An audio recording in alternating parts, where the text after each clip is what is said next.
This podcast is produced by the Center for Deployment Psychology at the Uniformed Services University of the Health Sciences. The views expressed are those of the speakers and do not necessarily reflect the opinions of the Uniformed Services University, the Department of Defense, or the U.S. government. In addition, references to any specific companies, products, processes, or services does not necessarily constitute or imply endorsement by the Uniformed Services University, the Department of Defense, or the U.S. government.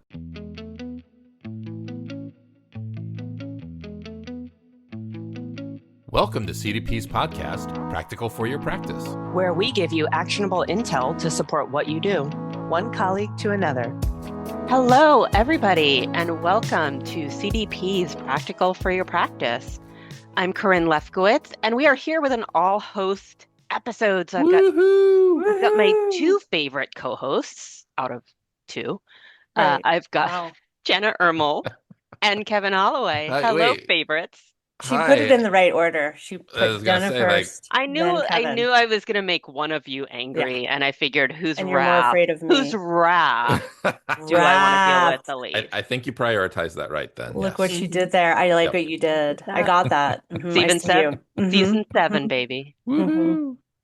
Well, welcome to you both. You are my favorite co-hosts and some of my favorite people. And I'm excited about this episode because I kind of have a surprise for you guys. That you already knew that today's episode is based on a listener question that came in. So that's already exciting. But I would also like to start us off with some feedback that I received from a listener last week that I'm really excited to share with you. Is that okay to start that? Yes. You had me at listener feedback. How did you receive it? Well, I received it because I taught a workshop last week, and I'm being mindful of how I say this because I don't have permission to identify the individual. So I'm going to keep it vague, but I was teaching a workshop last week, and this individual at the end of the workshop reached out and gave some really incredible feedback that just made my entire week. And I think you're all going to be happy to hear it as well. Okay. Spill it. So here we go.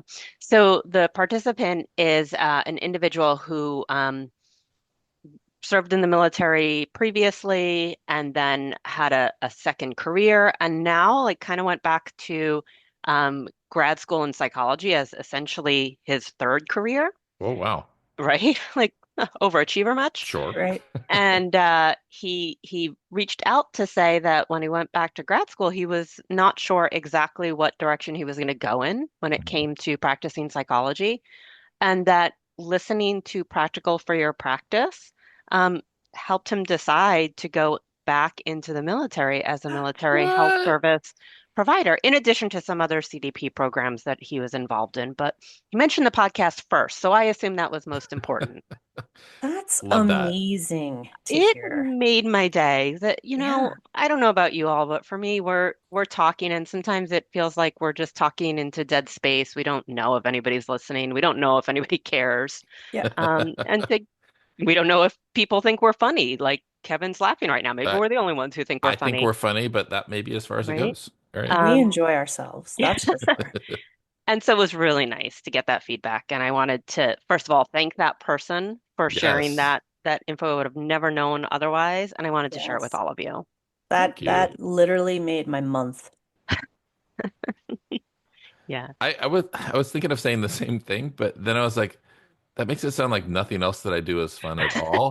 and that may be true, actually, but even so, this is seriously my favorite thing to do is, doing the podcast, hanging out with you two and having cool conversations. So it's nice to know that other people value it as well. Yeah. So yay. Thank you again, listener, for sharing that feedback. And we're so happy you're here.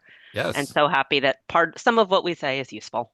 Well, and I'm really happy that you've made the decision to pursue providing behavioral health services in the military, because that's a really important job and we need great folks to do that. So we hope you stay part of our listener community as you take that next step as well. And that reminds me too, that we're always interested in hearing from you all. Like, let us know that we're not just speaking into the void, I guess. And so we'll give you more information at the end of the episode. But man, we'd love to hear from you on our speak pipe, leaving us a voice message, sending us an email. There are ways to get in contact with us. And we really would love to hear from you. This is really, this made all of our months. we're going to write on this one for a while, but we'd still love to hear from anybody else too. But wait, there's more because What? we do want to hear from our listeners. And in fact, as we said, the topic for today came from a listener, a different listener. Is this the Um, one that you and I got last season? yeah, Oh, yeah. oh, And that we oh. said in the last season we would talk about in the next season. And here we are in the Here next we are. season in season 7.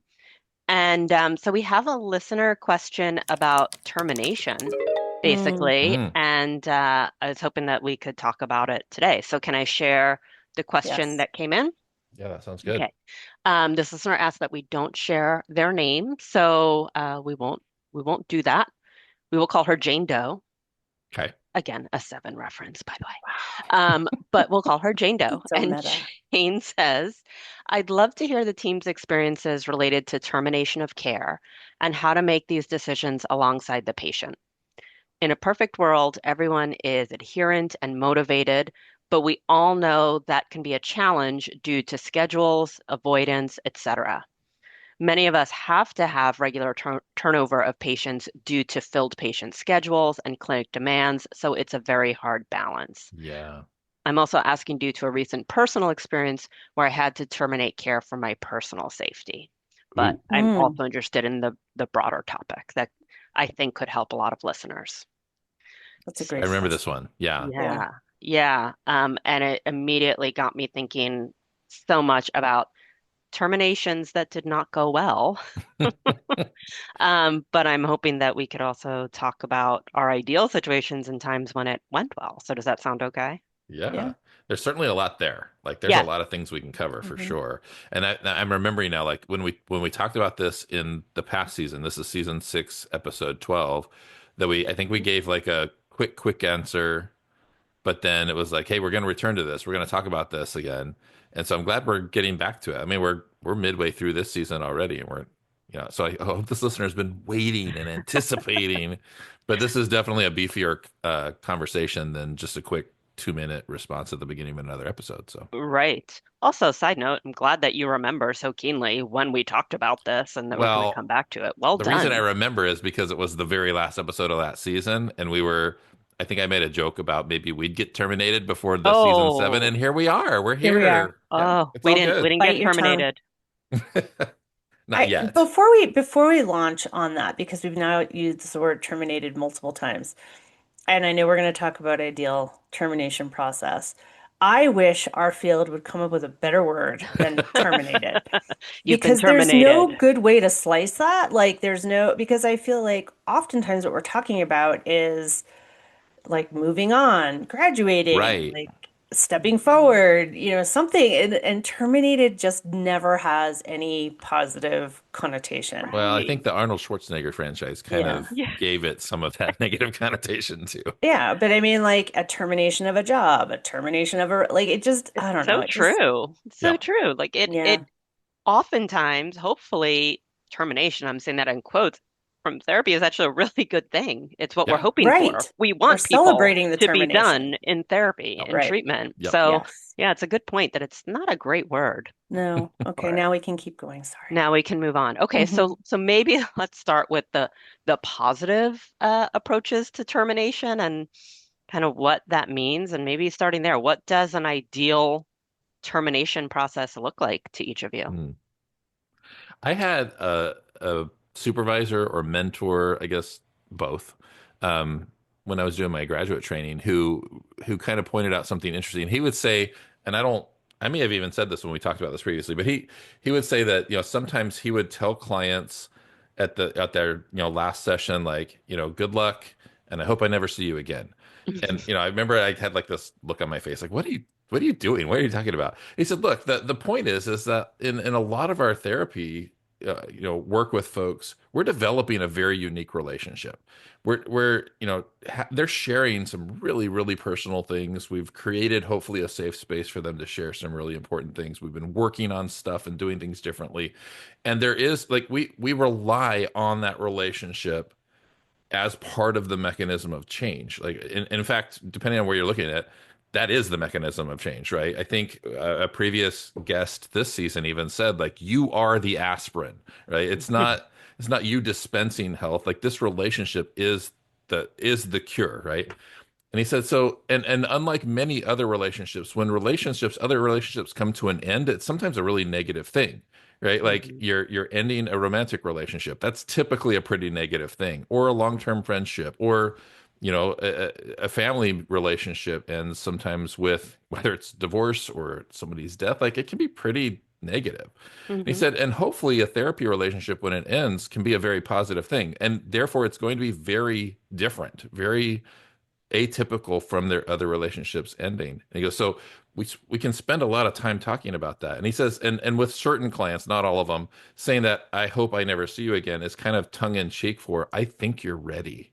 Like I Hmm. think you're in a place where you can go on and have this life and we can honor the importance of this relationship. And it's not like it's one of those we'll see you later, or until next time. I know we always say that at the end of these episodes too, but there's always this kind of sense that this relationship will continue maybe in the future sometime, but this one is going to end. And you can highlight the importance of it and how good that was, and that they are in a good place, Of course, and he would always do the typical things too of like, hey, this doesn't mean that you can never seek care again if you have, other issues. Of course, I'm always here. That's, you're welcome to come back. And I think you're in a good place. That was the thing that stood out to me as you were talking, that the other problem with calling it termination is that it doesn't have to be permanent. Like Absolutely. you kind of hope it is, and that the client goes on and doesn't need to talk to you again, whatever. And you also kind of hope, at least if you like the client, you hope that it's not Yeah. permanent, that they might let you know, hey, I'm doing great 6 months later. And also the door is open to come back if they need to, if they Hmm. want to for any Hmm. reason. I think the other piece that um, really sets up this termination process for success is planning, right? I think Yes. when we can plan for it and we can have a conversation about, are we done? Are there any other, wrinkles you need to iron out? What, and then we can plan for that last session to really do all the things that we want to do in a final session. And obviously, we've talked about this before. Kevin and I are PE therapists, Corinne, you're CPT, and obviously other things, but we have an agenda in that final Hmm. session. There Right. are things we need to accomplish or want to accomplish that are therapeutically very important in that final session. And when we're able to plan and say, okay, great, next session, here's what we're going to have our final session and we have an agenda for that versus something just kind of dropping off or not being able to have the opportunity to do that. Because I think for many of the EBPs that we do, that termination session is when we're really taking stock of I'm going to show you in different ways all the amazing work you did, and you did Hmm. the work. I mean, I agree the relationship is important, but a lot of time, like clients are really doing the work of taking back the territories that they've lost to whatever. Right. Um, and it's easy to dismiss or, even at the end of therapy, not to really pay attention to all of the gains that they've made, all of the work that they've done, and planning to be able to give that the amount of time it deserves, I think is really important and truly helps with that, sort of more positive termination. The other thought I had while you were talking about that too is that we sometimes think of termination as now we're done and they're done with therapy, they're done with care, they're separating from this whole system. And that's not even necessarily true either. Like, I think Jenna, I absolutely agree with all that importance of highlighting the work they've done, the changes they've made, kind of pulling together, wrapping it all up and put a bow on top of the work they've done. Hmm. And there really is, a continuity of care thing we want to be keeping in mind as well. Like their work with us is done. Okay, that's important. We can identify the end of our work together and what's next. And Hmm. sometimes that is they're done with therapy, they separate from the system, they live a good life. And sometimes it's and there's other things to address, and that's okay too. And they can live a good life while they're addressing those other things, not with us. But it's not just a bye-bye, good luck, kick you to the curb. Like let's talk together about what is next beyond All this. right. So it sounds like a lot of the ideal we all agree on, which is having a conversation, right? It's a conversation that happens. It's a process that happens. In a really ideal world, it's kind of plotted out to some extent. It's expected and Hmm. anticipated. And it may be a total ending of treatment, or it might be transition to different treatment, but it is that process that you're collaboratively working on with the client. So that sounds great. What causes that to go wrong? What kind of complications have you Right. experienced in the termination process? How much time do we have? I I mean, I can speak to the flip side of mine, which is especially working with military connected clients and those on active duty, although I would argue this happens, across the board with folks in life and is unexpected or we wound up not really totally knowing when somebody was going to PCS or a like lengthy TDY, a temporary duty assignment comes in that we weren't anticipating and it drops in at session 6. Well, what do we do? And Mm, so I think sometimes the realities are sometimes people have to pivot very quickly in the military and in other settings, and we don't have that opportunity to plan, and we don't have that opportunity to necessarily do a warm handoff if they need continued care, and that can feel really bad in many ways. I appreciate you bringing it up from the perspective of being a military provider or working in an active duty setting. And I'm also thinking about how that relates very much to other scenarios as well. Like right now, I'm thinking about people who maybe their health insurance has changed Mm, or yeah. cut Yeah, during a transition to a new year, an annual enrollment, and that could be a very quick, unexpected pivot as well. for sure. yeah. The kind of the ways to me that I think about when we think about terminations not going well is just kind of that client that or clients, because it's usually more than one, who, like they miss an appointment and then they don't really reschedule, or maybe they reschedule and Mm, they miss that one too. And for me, it's always like, well, I'm hoping they're going to come back. Maybe I'll leave a voicemail or something, and I'm expecting they'll eventually show up again. But then, like my caseload's also filling up. I'm thinking about other clients, and it's easy to lose track of them, right? yeah. Like you've got this person you've been working for a while. Something came up. You're not even really sure what, and it's almost like they kind of fade into obscurity while you're focused on so many other things too. And I think that one's one that's tough for me when I've worked specifically full time doing clinical work. Um, that one was tough for me because I had to remind myself, almost put times on my calendar to go back and just look through the caseload, see who will be missing, like who hasn't shown up again, and reach out to them. And of course, not all of them are going to respond to that. Sometimes that's for very good reasons. They got what they needed. They're done, Hmm. you know, but there could be other things that came up as well. But, to me, one of the bad terminations is that they've kind of fell off the radar and we didn't follow up enough. And you may never find out why, right? Yeah. You Right. don't find out if it's Yeah. because they got better and they're happy and like it's just not a priority anymore. You don't know if it's because they hated you or they hated therapy and they're like, I'm done, or they got distracted by life. Yep. You have that to me, as an aside, is one of the hardest parts about being a clinician. Sometimes you just don't know Yep. what happened and you don't Don't get get the a feedback. satisfying answer. I mean, if it's happening regularly, you Sure. might wanna. I What are mean, you there's some saying? there's some tells, Corinne. We can talk about those offline. That's another episode. We'll circle Yeah. back to that. But like fading out versus intentional termination, Yep. Yeah, like that exactly. distinction. Yep. And I know the listener who wrote in talked about safety issues, Mm, and I did have one. I have no idea what the circumstances were of Jane Doe's issue, but I remember early on in my training having a patient who I had to terminate with because me as a like very young, inexperienced female therapist, a little bit out of my element. Um, just felt legitimately in danger with a Mm. patient who I was working with, and that was I still, however many decades later, feel really gross about how that happened, that there was Yeah. no good way to handle that. And there's going to be those circumstances, right, where there's not a good or an ideal way to end things with a client where there are, especially where there are safety concerns there. Because, I mean, I like I like everybody to like me, and I like everything to happen the nice way. And I would love if we could all agree, and let's say the client who's presenting that safety concern, if we could be like, look, see, hey, there, because of these issues, because of safety issues, I think we need to not work together anymore. And if they go, oh yeah, I see what you mean. Yeah, That right. it's probably best for all of us if we move on. Like that's probably not happening in a case Right. where the therapist feels like their safety is in danger. Right.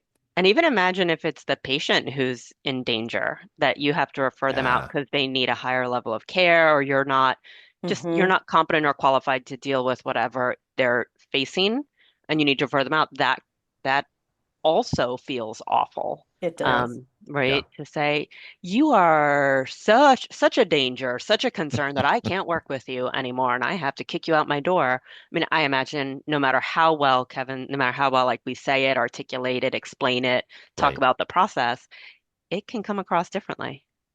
I do think there's better ways to say it, but you're absolutely right. Like we can say it the bestest way, and it can still feel icky, and they can still feel like they're getting rejected, and and that's unfortunate.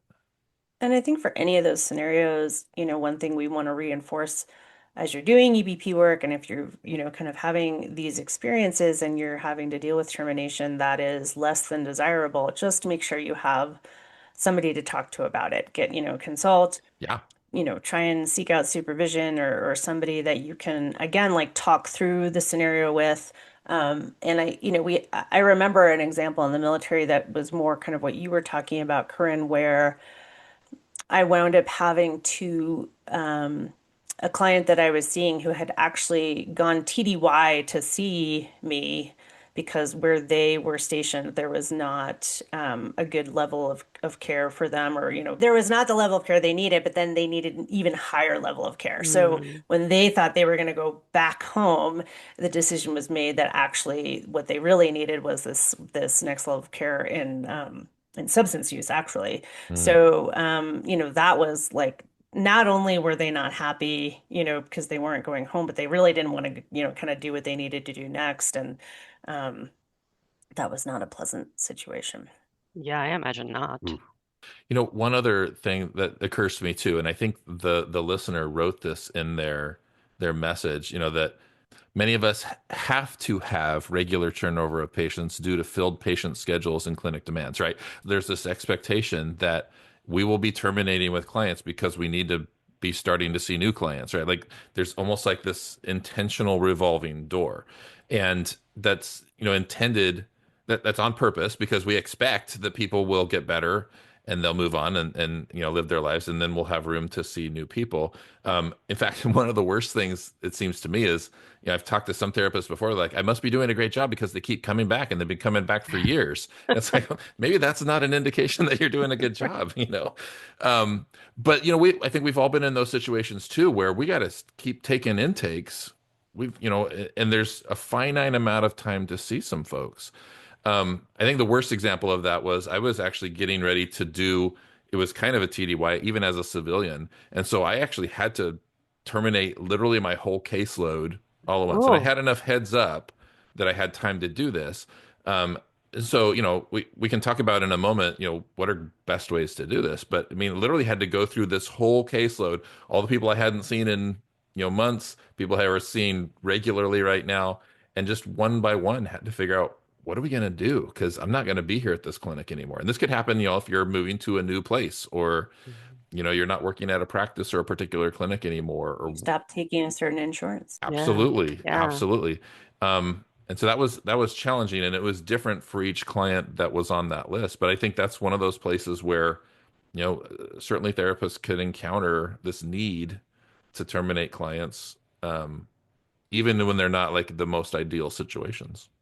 Well, I think that's a good transition, both what you and Jenna were talking about good strategies for termination. And I think we started to talk about them already. I have a couple ideas, but maybe we just keep on the topic that you brought up, Kevin.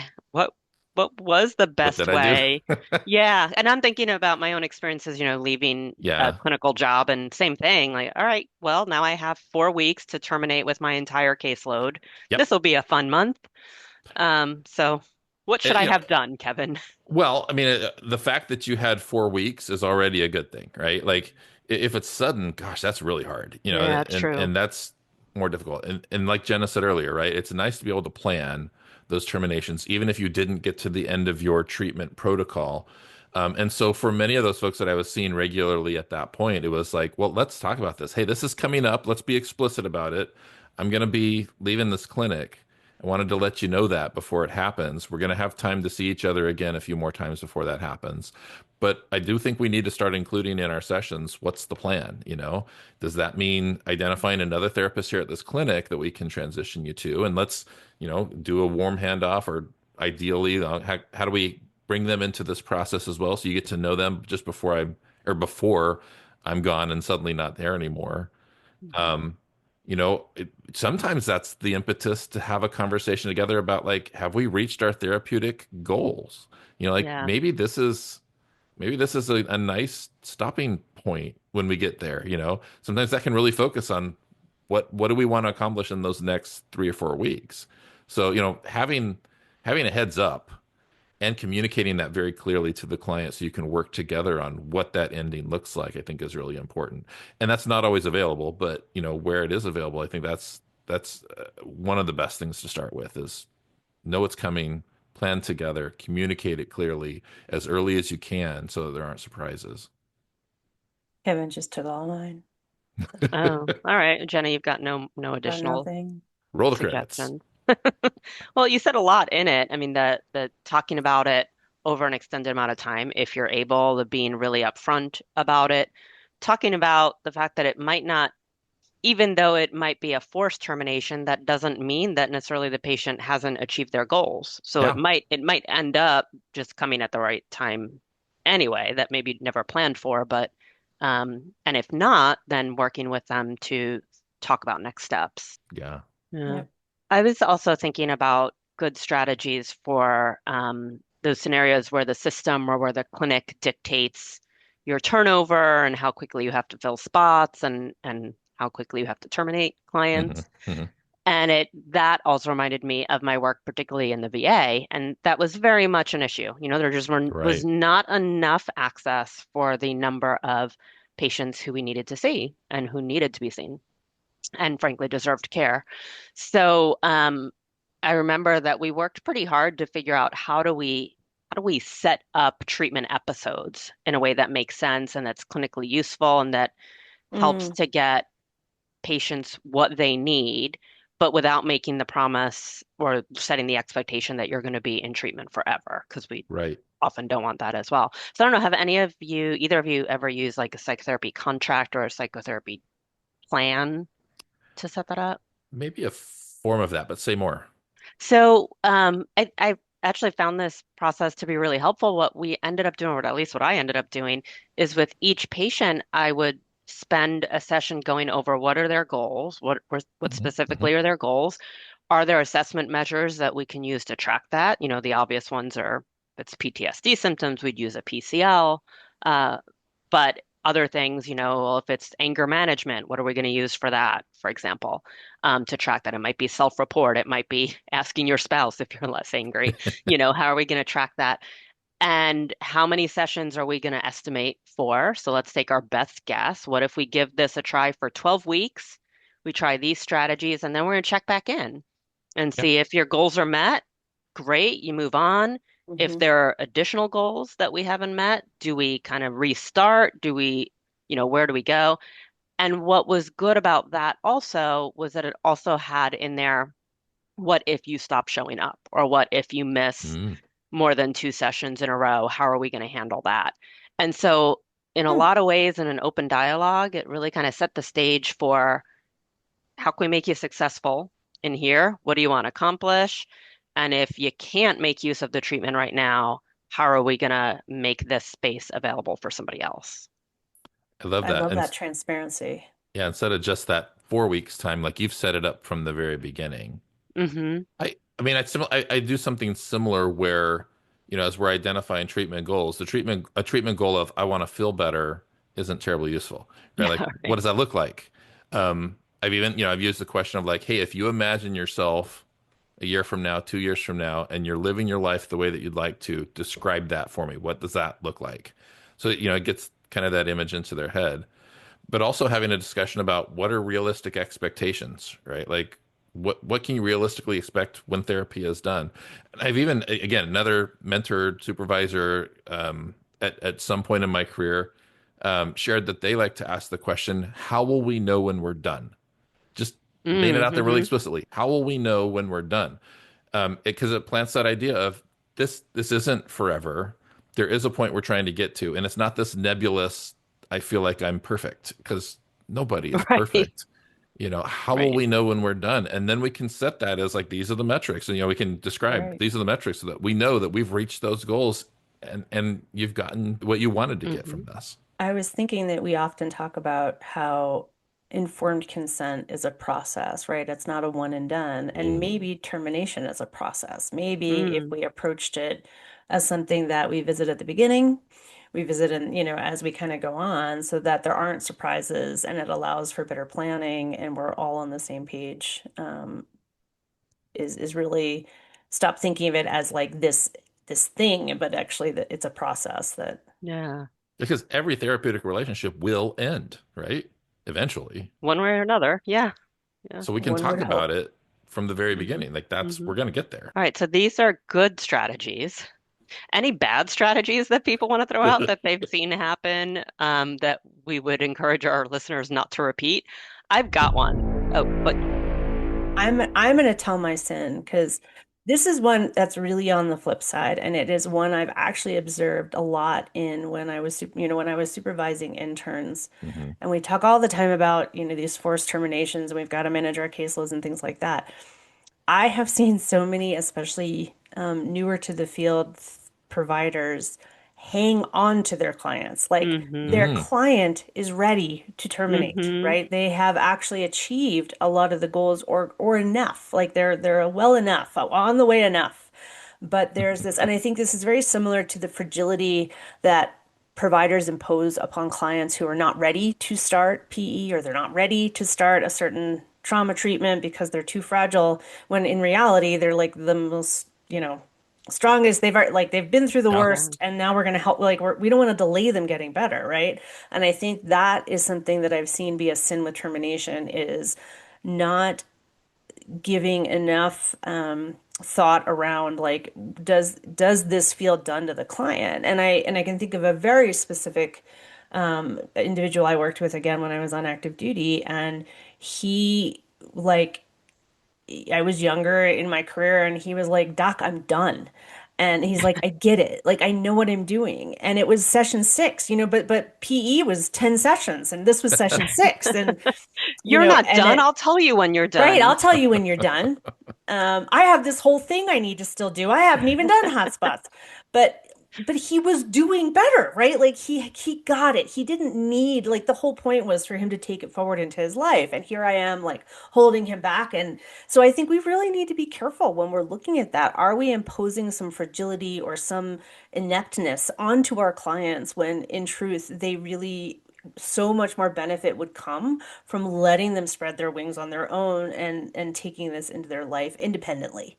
Mm. That's my sin. Very And true. yeah, and knowing that they can come back. It's, as we talked No, that about, was it's not it. like You're out. You're done. No. you're done. Yes. Spread your wings, and if you fall, too bad. But Corinne, what I will say is how you give that message is so important. Like, I'm Yes. not expecting this, like, because I think a lot of providers can also be Yeah. like, but if you need me, if you have to come Right. back, I'm here. It's really very important to do it in the right tone and in the right way.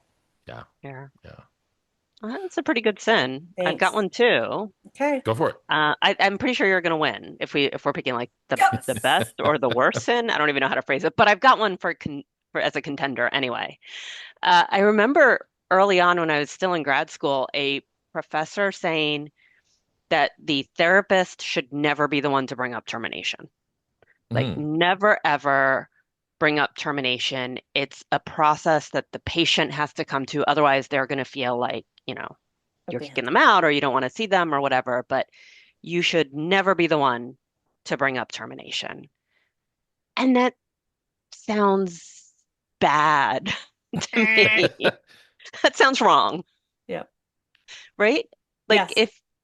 don't I have an ethical obligation to say to somebody, Right. it seems like you're doing well. It seems like you've reached your goals. I'm going to stop taking your money now, or I'd like to stop taking your money, or, I'd like to give you an hour of your life back. It seems so there seems like a lot of things potentially wrong with that approach. Like fostering dependence in a way. I mean, it's Yeah. similar to what Jenna was talking about, right? Yeah. Like we get so connected with this relationship that we don't want it to end. Yeah, or even if it's just like setting curiosity out there, like, hey, I'm curious how you're feeling about, an endpoint. Right. That's bringing it up, but giving them the autonomy to give their views about it before you impose yours. Right. Yeah. Right. Yeah. Yeah, it That's doesn't have to be interesting. all or nothing, right? It doesn't have No, to be that you have to wait for years for the patient to bring it up or you have to kick them out. There should be something in the middle somewhere. I Yeah. agree. Well, and it occurs to me as if you're doing ongoing assessment throughout your work together Right. anyway, there's data coming up Yeah. that's worth talking about. And, what does this mean for us in our work and you reaching your goals? So it isn't like well, we'll just talk until we're done talking. There's specific things you're tracking. Mm-hmm. Mm-hmm. All right. So what's the sin here? Well, What's what's the sin here? I Yeah, mean, well, okay, so for any listener who's listening to this episode for the first time and hasn't listened to the rest of season seven, I should give a little background. In this season, we are identifying the so-called sin of clinical practice that we've talked about. And in this case, we're talking about termination do's and don'ts, essentially. Is there anything that stands out to either of you as being a potential sin of termination? well, from what you just said, I guess my head, I would phrase, like the sin might be forcing the client to be 100% responsible for termination, right? Mm-hmm. And my sin is ignoring when the client has given you good data that it's Yeah. time to terminate. Mm-hmm.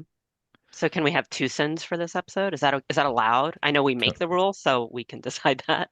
Well, it's interesting because the sin I was thinking of almost incorporates both of those. And so I don't know if Oh. that's, but it's kind of like, the sin of not communicating explicitly about termination, right? Yeah. Like the idea that, and I'm thinking of folks that I've supervised before or consulted with before where it's like I don't want to say attitude, that sounds really negative, but the attitude seems to be like, well, if they want more help they'll show up, or hey, when it's similar to what Corinne you're saying, like, if they want to terminate they'll talk about termination, they'll bring it up, or hey, I haven't heard from them in 3 months, if they, they'll show up if they need it, if they don't they're fine.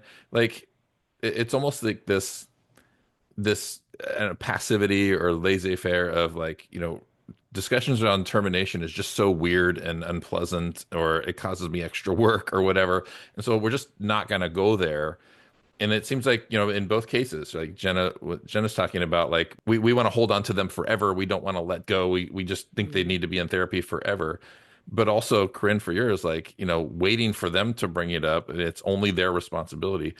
Having that communication from the beginning, not waiting until you're going, I really think this person's ready for termination. How am I going to bring it up? Like you've been talking about this the whole Right. time, The hopefully. process. Yeah. It's from the very first session, maybe even. So to me, I mean, one way to maybe to phrase that as a sin is like the sin would be not talking about it, right? Not having explicit conversations about termination throughout. And I think that comes back to something that, maybe the sin is there are multiple data points that would drive this discussion that you have with your client. And I was thinking about when I was in physical therapy, Hmm. there was a conversation at the beginning. We'll probably see each other for, about 3 months, once a week, ideally.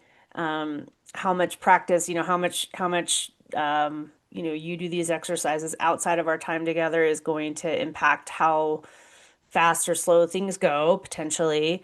And I'm also, they were measuring things. They were measuring how far back I could put my arm. And then the Hmm. next appointment, they'd measure again, and I had gotten a few more degrees.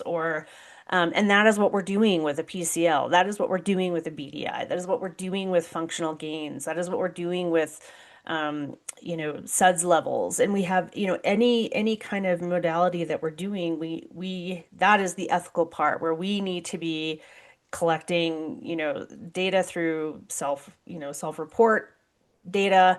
We need to be doing observational data.